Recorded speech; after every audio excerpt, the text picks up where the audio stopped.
નમસ્કાર વિદ્યાર્થી મિત્રો, આજે હું અનિલ દવે વશિષ્ઠ વિદ્યા સંકુલ દિયોદર દ્વારા સંચાલિત સ્માર્ટ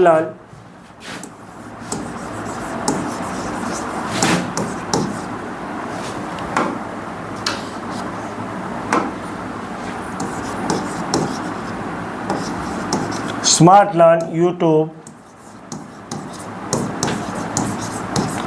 પર આપ સૌનું સ્વાગત કરું છું। આપ સૌ જાણો છો એ પ્રમાણે આપણા અંગ્રેજી ગ્રામરમાં ઇંગ્લિશ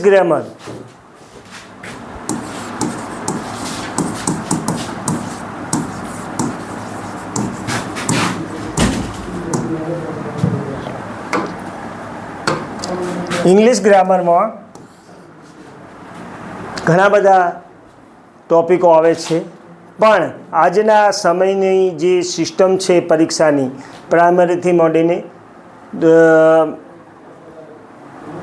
સેકન્ડરી સુધી, હાયર સેકન્ડરી સુધી, એમાં 9 થી 12 સેકન્ડરી અને હાયર સેકન્ડરી એમાં જે પેપર સ્ટાઇલ છે એમાં તમે જાણો છો એ પ્રમાણે જે આપણા પેરેગ્રાફ ઉપરથી પ્રશ્નોના જવાબ છે એનું વેટેજ સમથિંગ 40% અપ છે। એવી રીતે પ્રેશિયર ગ્રામરના ટોપિક તરીકે ફ્રેમિંગ ક્વેશ્ચન એ પણ 4-5 માર્ક્સનું પૂછાતું હોય છે, અને પ્રાઇમરીમાં પણ પ્રશ્નો તો પૂછાતા એમાં પણ ફકરા પરથી જ પ્રશ્નોના જવાબ છે। તો આ જે પેરેગ્રાફ ઉપરથી આપણે પ્રશ્નોના જવાબ સારી રીતે આપી શકીએ તો એના માટે શાની જરૂર પડશે? તો પ્રશ્નાર્થ સર્વનામ। પ્રશ્નાર્થ સર્વનામને અંગ્રેજીમાં ઇન્ટ્રોગેટિવ પ્રોનાઉન કહેવામાં આવે છે। ઇન્ટ્રોગેટિવ પ્રોનાઉન એટલે સર્વનામ, નાઉન એટલે નામ, પ્રોનાઉન એટલે સર્વનામ, એને ઇન્ટ્રોગેટિવ પ્રોનાઉન તરીકે ઓળખવામાં આવે છે।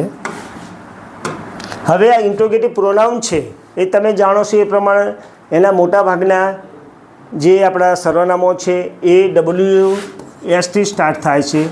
દાખલા તરીકે વુ, વોમ, વેર, વેન, તો બધા જો મોટાભાગે WS થી સ્ટાર્ટ થાય છે, એટલે એને WS ક્વેશ્ચન તરીકે પણ ઓળખવામાં આવે છે, અને મોટાભાગે આ નામથી ફેમસ છે WS ક્વેશ્ચન। તો આજનો આપણો ટોપિક જે છે ગ્રામર, ઇંગ્લિશ ગ્રામરનો, એ આપણે લઈશું ઇન્ટ્રોગેટિવ પ્રોનાઉન્સ। તો ચલો હવે સ્ટાર્ટ કરીએ।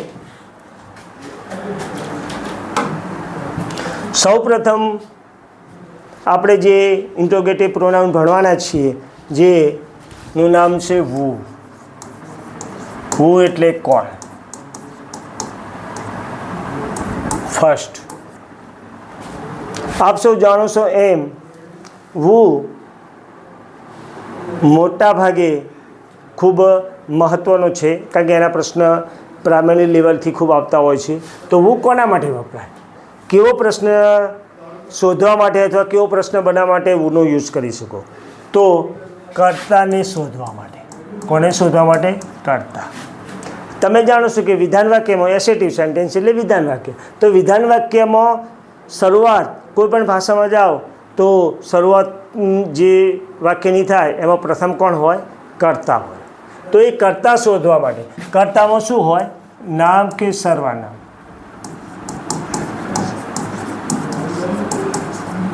કર્તામાં નામ કે સર્વનામ? હવે વુમાં એક એ છે કે કર્તા તમારો છે નામ કે સર્વનામ એ વ્યક્તિ માટે જ, વ્યક્તિનું નામ કે સર્વનામ હોય કે સર્વનામ એ શોધવા માટે જ યુઝ થાય છે। તમે બીજા કોઈ પ્રાણીઓને કંઈ એના નામ માટે વુનો યુઝ કરી શકાતો નથી। બીજું ધ્યાનમાં એ રાખવાનું છે કે મોટાભાગે બાકીના જે આપણા WH ક્વેશ્ચન છે એમાં તમારે બીજા સહાયક ક્રિયાપદોની જરૂર પડે છે। દાખલા તરીકે વૂમથી બનાવવું છે અને સાદા વર્તમાનકાળનું છે તો ડુ ડચ વેર, તો ડુ ડચ લેવું પડશે। એવી રીતે ભૂતકાળ હોય તો ડીડ લેવું પડશે, ભવિષ્યકાળમાં વિલ લેવું પડશે। પણ વુ એવું છે કે એમાં સાદા વર્તમાનકાળની ભૂતકાળમાં ડુ ડચ કે ડીડ લેવાની જરૂર પડતી નથી, ડાયરેક્ટ ક્રિયાપદ આવે છે। એટલે એક તો આપણને ડાયરેક્ટ ક્રિયાપદથી બનશે, વુ પછી ડાયરેક્ટ ક્રિયાપદ આવશે.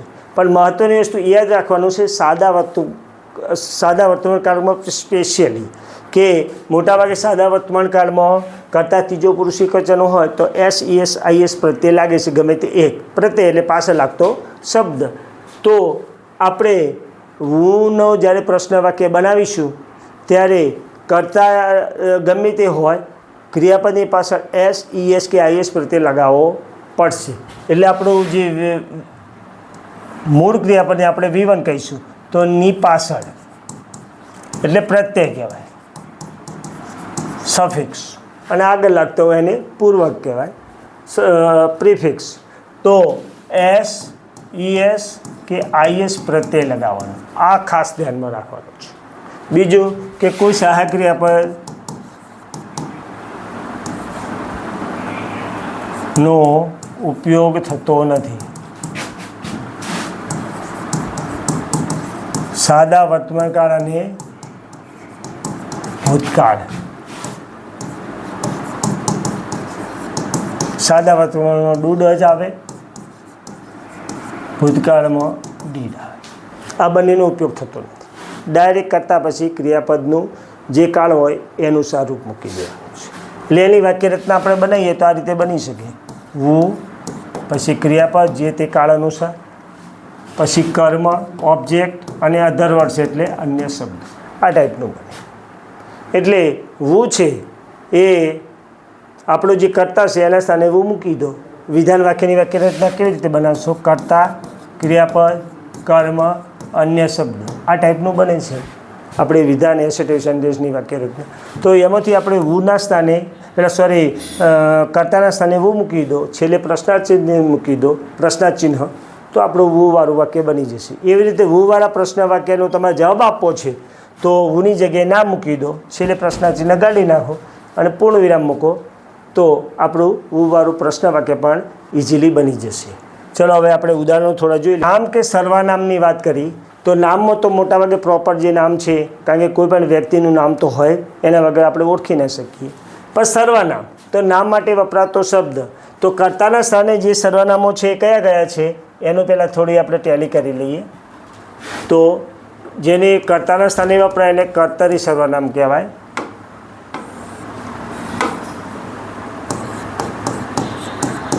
કર્તરી સર્વનામ, જેને અંગ્રેજીમાં કહીએ સબ્જેક્ટિવ પ્રોનાઉન્સ. સબ્જેક્ટિવ પ્રોનાઉન્સ કયા કયા છે યાદ કરો, મોટા બધાને યાદ જ હશે. કર્તરી સર્વનામમાં કયા આવે? આઈ એનું બહુવચન વી, યુ એનું બહુવચન યુ, હી, શી, ઇટ અને આ ત્રણેયનું બહુવચન ધે. આ જે છે આઈ, વી, યુ, હી, સી, ઇટ અને ધે, આ બધા કર્તરી સર્વનામ તરીકે ઓળખાય છે, જે કર્તાના સ્થાને જ વપરાય છે. એટલે વુ યાદ રાખજો કે વુ ક્યારે તમે વાપરશો તો આમાંનું કોઈ પણ સર્વનામ હોય એની નીચે અંડરલાઇનિંગ હોય અને જે વાક્યની શરૂઆતમાં જશે વિધાન વાક્યમાં, અથવા તો કોઈ દુનિયાનું નામ હોય વ્યક્તિનું કોઈ નામ વગર તો કોઈ હોતું નથી. તો એવા માટે આપણે વુનો યુઝ કરી છું. ચલો આ ઉદાહરણ થોડા જોઈ લઈએ.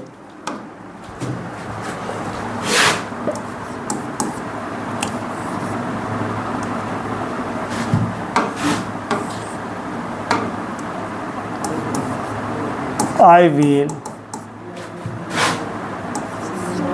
go to school. હવે આની નીચે અંડરલાઇન છે તો સિમ્પલી શાનાથી બનાવીશું આપણે? વુથી. તો who will go to school, છેલ્લે પ્રશ્નાર્થ ચિહ્ન. તો જો કર્તા છે, આ ક્રિયાપદ છે અને આ કર્મ અન્ય શબ્દો છે, કર્મ છે ને. તો આપણે કર્તા કાઢી નાખ્યું, ત્યાં વું મૂક્યો, બાકીનું વાક્ય સેમ રહ્યું, છેલ્લે પ્રશ્નાર્થ ચિહ્ન મૂક્યું. સાદો વર્તમાનકાળ હોય તો થોડું આપણે જોવાનું છે. તો વર્તમાનકાળમાં જોઈ લઈએ. આનું આ વાક્ય આપણે આ નહીં પણ કર્તા ચેન્જ કરીએ. હી goes to school. તો અંડરલાઇનિંગ હોય હી ઉપર તો પણ એનું જ થશે. who goes to school.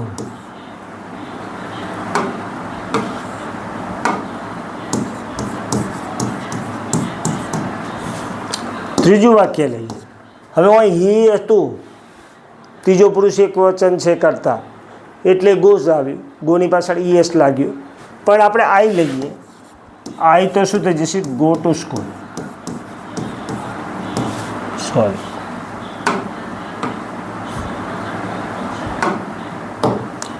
તો અંડરલાઇનિંગ આઈ ઉપર કરી છે. તો આપણે એનું જ્યારે ડબલ્યુએચ ક્વેશ્ચન કરીશું ત્યારે વુ ગો નહીં પણ ગોઝ કરીશું. કેમ? કારણ કે વુ એ માણસ માટે વપરાય છે. ત્રીજો પુરુષ એકવચનની ગણતરી કરી અને ક્રિયાપદની પાછળ એસ લગાવો. આ ખાસ ધ્યાનમાં રાખજો. જે ગ્રામેટિકલ રૂલ છે આપણો, ને કે એમાં ભૂલ પડી શકે છે અને ખોટું પણ પડી શકે છે. તો હુ goes to school,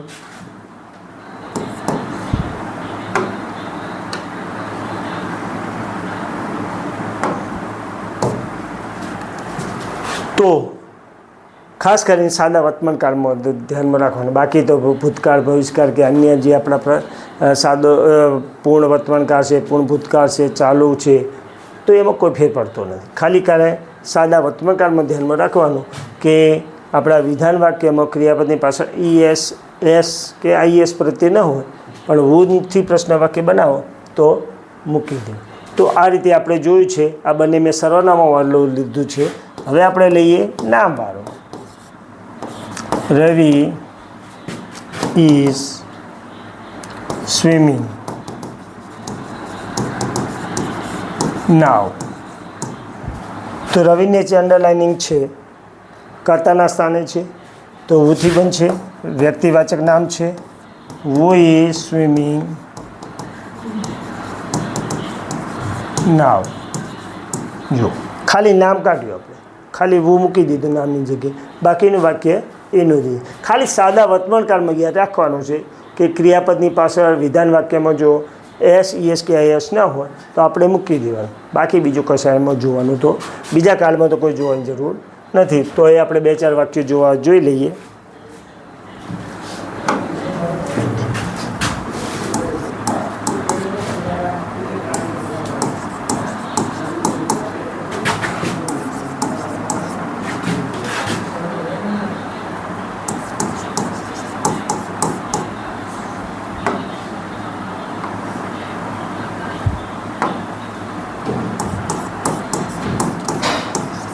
Janak has completed his homework just now. આપણે નથી લખ્યું, બહુ થોડો લેન્થ વધી જાય છે એટલે આપણે આટલું રાખીએ. તો અંડરલાઇન જનક નીચે છે, નામ કરતા વાક્યની શરૂઆતમાં. તો પણ હુથી બનાવશું તો હુ, બાકીનું તો બધું સેમ હશે. હેઝ કમ્પ્લીટેડ હિઝ હોમવર્ક છેલ્લે પ્રશ્ન છે. તો જુઓ, આમાં પણ બીજો કોઈ આપણને ફેર પડે. હા, પૂર્ણ વર્તમાનકાળમાં રહે છે, કારણ કે આગળનામાં જો હે હોય તો આપણે હેઝ કરી દેવાનું. For example, those children have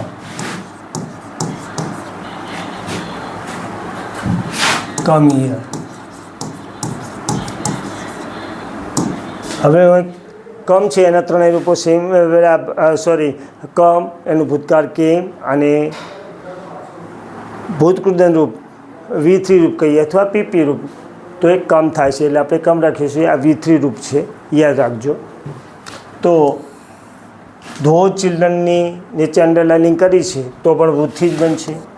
તો વુ, પણ હેવની જગ્યાએ આપણે હેજ કરીશું, એટલે એ થોડું ધ્યાન રાખવાનું.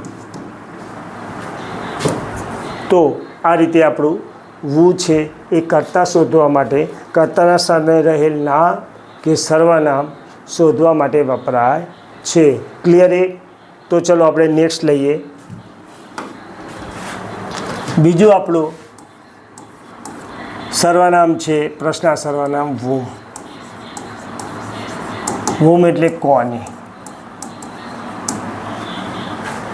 આ પણ વ્યક્તિ માટે જ વપરાય છે. કોના માટે વપરાય છે? વ્યક્તિ માટે. વ્યક્તિ માટે જ વપરાય છે. પણ વુ છે એ વ્યક્તિ માટે વપરાય છે, પણ કર્તાના સ્થાને રહેલ કર્તરી નામ કે સર્વનામ શોધવા વપરાય છે.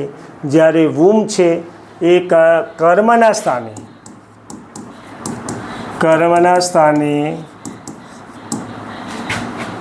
રહેલ, કર્મના સ્થાને છે એટલે તો કર્મણી કહેવાય. નામ કે સર્વનામ શોધવા વપરાય છે.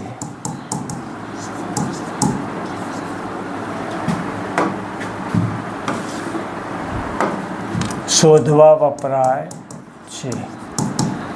હવે કર્મણી નામ તો ખબર છે કે નામ તો કર્મના સ્થાને હોય કે કર્તાના સ્થાને હોય. નામ તો નામ જ રહેવાનું. રવિ, અનિલ, અજય, વિજય, સોહન, મીત, મન, જીત જે બી હોય. પણ સર્વનામ ચેન્જ થાય છે. તો પહેલાં થોડા એ આપણે ટેલી કરી લઈએ કે કયા કયા સર્વનામો કર્તરી છે. કર્તરી તો આપણે આગળ વુમો જોયા, પણ છતાં બી એની આપણે સામે કર્મણી અને કર્તરી બંને લખી લઈએ. તો કર્તરી અને કર્મણી સર્વનામો છે, એટલે બસ સર્વનામ લખતો નથી. ઇંગ્લિશમાં આપણે સબ્જેક્ટિવ અને ઓબ્જેક્ટિવ. ઓબ્જેક્ટ એટલે કર્મ અને ઓબ્જેક્ટિવ એટલે કર્મણી. આપણે આઈ લીધું હતું. આઈ ફર્સ્ટ પર્સન સિંગ્યુલર કહેવાય, પ્રથમ પુરુષ એકવચન. તો એનું કર્મણી થાય મી. પછી બહુવચન, આઈનું બહુવચન વી થાય. વીને પ્રથમ પુરુષ બહુવચન કહેવાય, ઇંગ્લિશમાં ફર્સ્ટ પર્સન પ્યુલર. તો એનું થાય કર્મણી અસ. ત્રીજું છે યુ. બીજો પુરુષ એકવચન અને બહુવચન બંનેમાં યુઝ થાય છે, એટલે આપણે એક જ વાર લખીશું સેકન્ડ પર્સન સિંગ્યુલર એન્ડ પ્યુલર. તો એનું પણ યુઝ થાય છે. તો કર્તરી અને કર્મણી બંને યુનું યુઝ છે. પછી third person singular he, C, it. ત્રીજો પુરુષ એકવચન. જે આપણા નિયમોમાં SES IS વાળા નિયમો યાદ રાખવા પડે છે ને સર્વનામો. તો એનું કર્મણી હીનું હિમ, સીનું હર, ઈટનું ઈટ. તો આ જે છે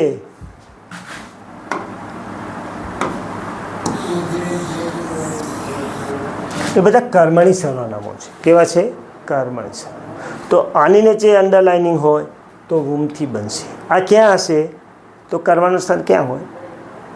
કર્તાનું ફર્સ્ટમાં હોય વાક્યને, બીજા નંબરે ક્રિયાપદ હોય, ત્રીજા નંબરે કર્મ હોય. એટલે ક્રિયાપદની પાછળનું. તો જે ત્રીજા નંબરનું સ્થાન છે અથવા તો ક્રિયાપદની પાછળ જે છે એને કર્મણી કે પહેલાં કર્મનું સ્થાન કહેવામાં આવે છે. અને ક્રિયાપદની આગળ જે વાક્યની શરૂઆતમાં કર્તાનું સ્થાન છે. તો કર્મના સ્થાને જે પણ સર્વનામ છે એ આ વપરાય છે. અને નામમાં તો નામ જ હોય. જે પણ આપણે કર્તાના સ્થાને કે કર્મના સ્થાને નામ તો નામ જ રહેવાનું છે, એમાં કોઈ ચેન્જિંગ નહીં થાય. પણ સર્વનામો ફેરફાર થાય છે. કર્તાના સ્થાને હોય તો આઈ, વી, યુ, હી, સી, ઇટ અને ધે. સોરી, ધે તો રહી ગયું આપણું. ધેનું ધ્યાન. અને ઓય આપણે મી, અસ, યુ, હિમ, હર, ઇટ અને ધેમ. બીજું તમે કદાચ ધ્યાનમાં આવ્યું છે કે મેં સબ્જેક્ટિવ લખ્યા કર્તરી, તો બધાના પહેલો જે ફર્સ્ટ લેટર છે એ મેં કેપિટલ કર્યો, જ્યારે એનો ફર્સ્ટ લેટર છે કર્મણીનો એ મેં સ્મોલ કર્યો. કેમ એવું? કારણ કે આ વાક્યની શરૂઆતમાં આવે છે વિધાનમાં. જ્યારે આ ક્રિયાપદની પછી એટલે ત્રીજા નંબરે આવે છે. એટલે તમે આપણે નિયમ પ્રમાણે જાણો છો કે વાક્યની શરૂઆતમાં આપણે કોઈ પણ શબ્દનો પહેલો જે લેટર છે એ આપણે કેપિટલ કરીએ છીએ. જ્યારે આ વચ્ચે આવે છે એટલે કેપિટલ કરવાની જરૂર પડતી નથી. એટલે એ ખ્યાલના દ્રષ્ટિએ મેં આ સ્મોલ કર્યા છે એનો હોય કેપિટલ કર્યા છે. તો આની નીચે અંડરલાઇનિંગ હોય તો આપણે આગળ જોયું પ્રમાણે વુથી પ્રશ્ન વાક્ય બને. વુથી જ્યારે આની નીચે હોય એટલે મીન્સ કે આ કર્મણી સર્વનામની નીચે અંડરલાઇનિંગ હોય તો શાનેથી બનશે? વુમથી. આટલું યાદ રાખો. સર્વનામ નામ તો ખબર પડી જ જશે, તો કર્મના સ્થાને હોય કે કર્તાના સ્થાને હોય, એટલે ક્રિયાપદની આગળ હોય કે પાછળ હોય. નામ છે વ્યક્તિનું, એની નીચે અંડરલાઇનિંગ કરીએ છીએ તો કર્તાની આગળ છે તો વુથી બનાવવાનું, પાછળ છે ક્રિયાપદની પાછળ છે તો એને આપણે વુમથી બનાવવાનું. તો આ સર્વનામો ખાસ યાદ રાખજો. આટલા સર્વનામો છે એની નીચે અંડરલાઇનિંગ હોય તો વુમથી બનાવવાનું. ચલો આપણે થોડા ઉદાહરણો જોઈ લઈએ. આટલા સમજ આવી ગઈ છે તો ઉદાહરણ જોઈ લઈએ આપણે. એક્ઝામ્પલ, ફર્સ્ટ એક્ઝામ્પલ લઈએ આપણે.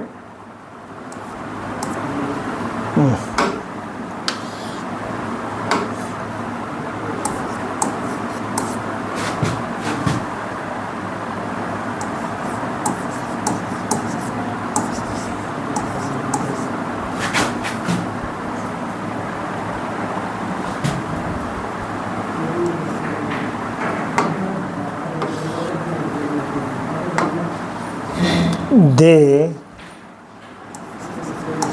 met me yesterday.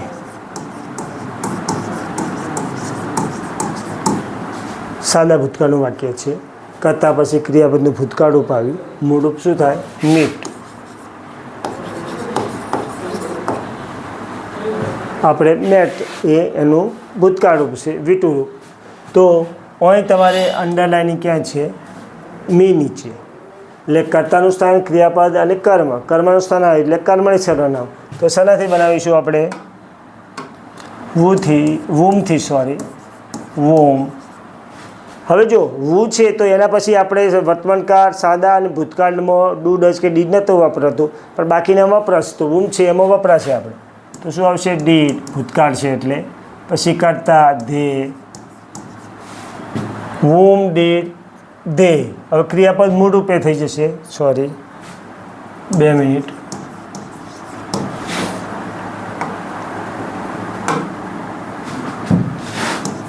Meet yesterday. whom did they meet yesterday? પહેલાં આપણે પેલું સુધારી લઈએ. નેક્સ્ટ લઈએ આપણે example. Manan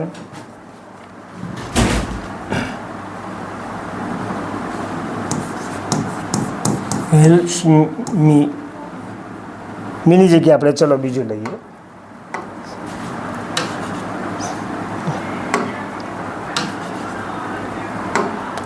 Manan helps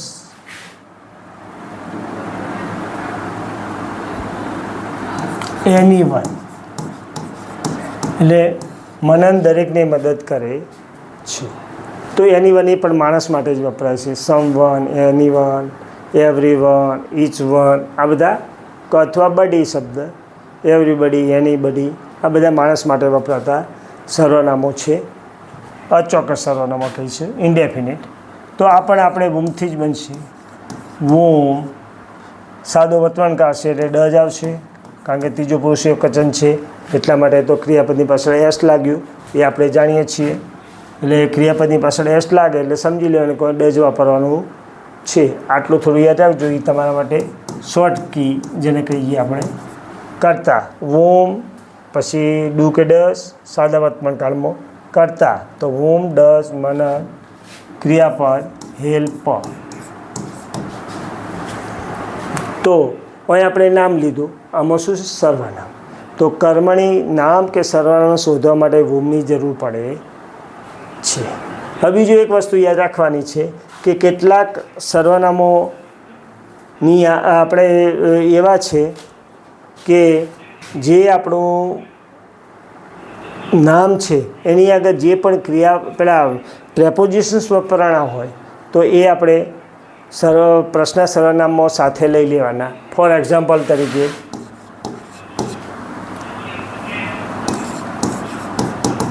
Shivam will stay with me with us લઈએ. ચલો થોડું અલગ લઈએ. with us. તો us એ શું છે? કર્મણી સર્વનામ. એની નીચે અંડરલાઇનિંગ છે તો વુડથી તો બનશે, એ તો શ્યોર છે. પણ એની આગળ પ્રેપોઝિશન છે વિથ. તો આપણે વુમની આગળ લઈ લેવાનું, કારણ કે કર્મણી સર્વનામની આગળ આપણું પ્રેપોઝિશન છે. તો સર્વનામની જગ્યાએ આપણે વુમ વાપર્યું, તો એની આગળ જે પણ પ્રેપોઝિશન છે એની આગળ મૂકી દેવાનું, વુમની આગળ. With whom will, sorry will આવશે.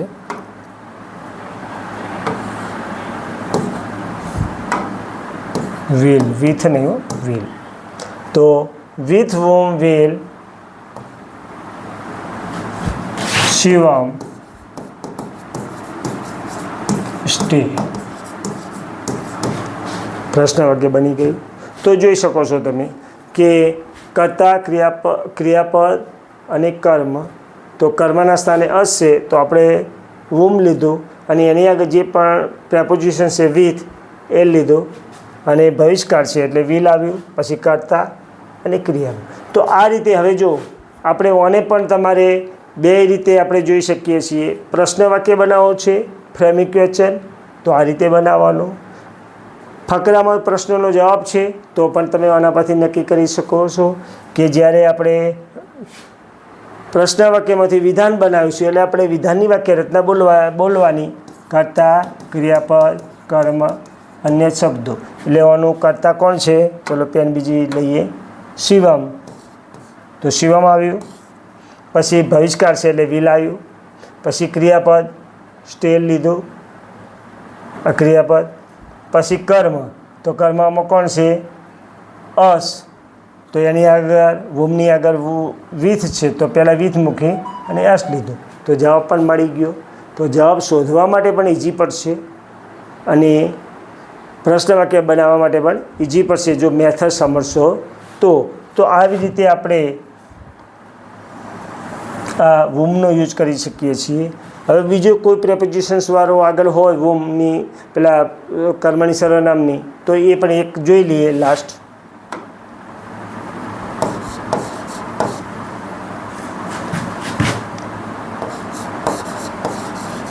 ધેટ મેન, મેન લઈએ કે પર્સન? ચલો પર્સન લઈએ તો એમાં સ્ત્રી પુરુષ બંને આવી જાય. That person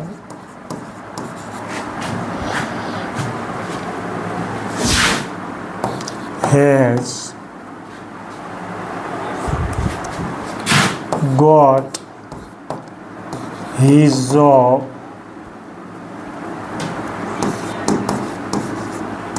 by